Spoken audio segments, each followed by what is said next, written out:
Today is the 8th of August 2023, the day I was scheduled to have my large, unstable, life-threatening aneurysm clipped, a procedure that's been booked for over a month. And I was due to have the operation at the National Hospital for Neurology and Neurosurgery in Queen Square in London. This is a centre of excellence. It is deemed to be the best neurosurgical establishment that the United Kingdom has to offer. And my previous videos will have given you an iota of the stress and the anxiety that's involved when you're down to have major brain surgery, particularly when you've nearly died before because of medical negligence and the lack of resources in neurosurgery. Well, I went up to London and I had it all worked out.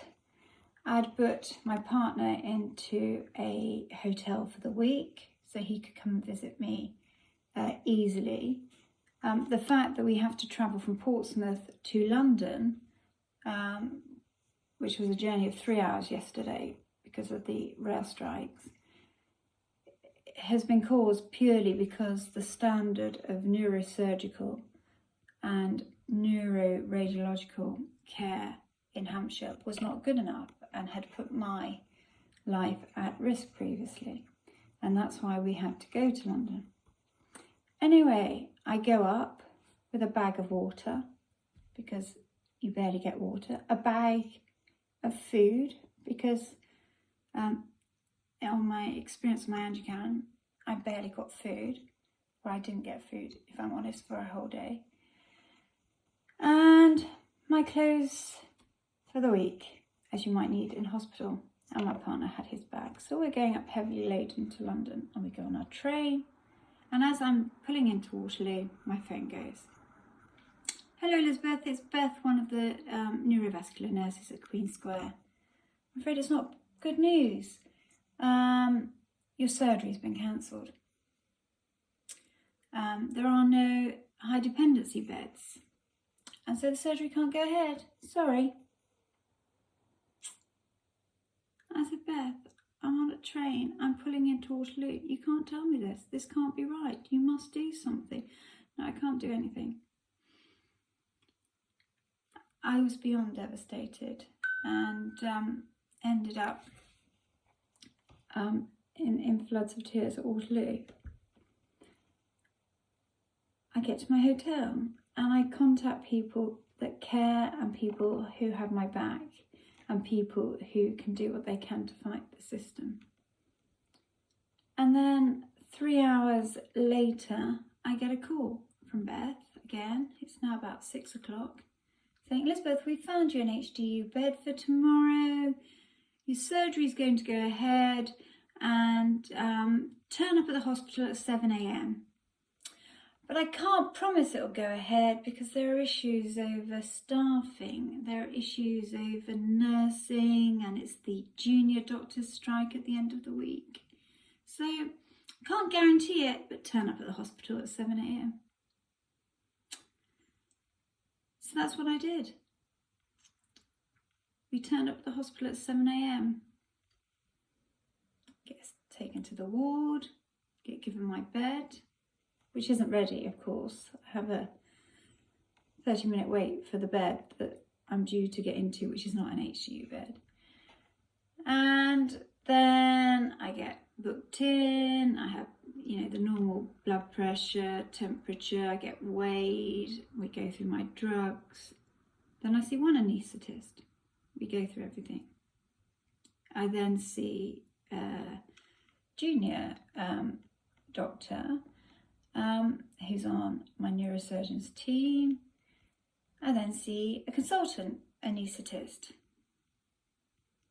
before I then see a senior member of the neurosurgeon's team.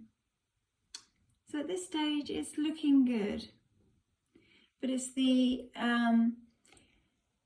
senior bods who say, Yes, well, I haven't had the text I was waiting to hear yet, so I'm not entirely sure. That starts to unnerve. But I'm still brought a gown. I'm told to put my gown on. I'm told to put my surgical stockings on and my non-stick socks, and I do all this. And I'm ready to go. I even get taken through the consent form and sign the consent form that my aneurysm clipping could cause me to have another stroke or could cause me death. Do you know what? Anyway, I'm okay about it. I can do it. And then about 9:30, so 2.5 hours after I've arrived, my neurosurgeon comes and tells me it's bad news. There is no HDU bed. And even if there was, they didn't have enough staff, really, to look after me. So my surgery's been cancelled for the second time in less than 24 hours. And I'm broken, and I'm broken. And even if he can give me another day, he can't guarantee it won't happen again. And I asked to see the bed manager. And she comes, and she's perfectly pleasant. And she takes into account everything I've told her. But there is simply no guarantee that my surgery will happen.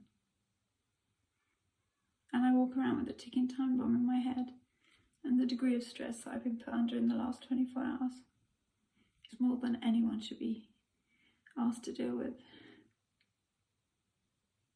So that is why we have got to change the system, because you cannot allow people to be treated like this.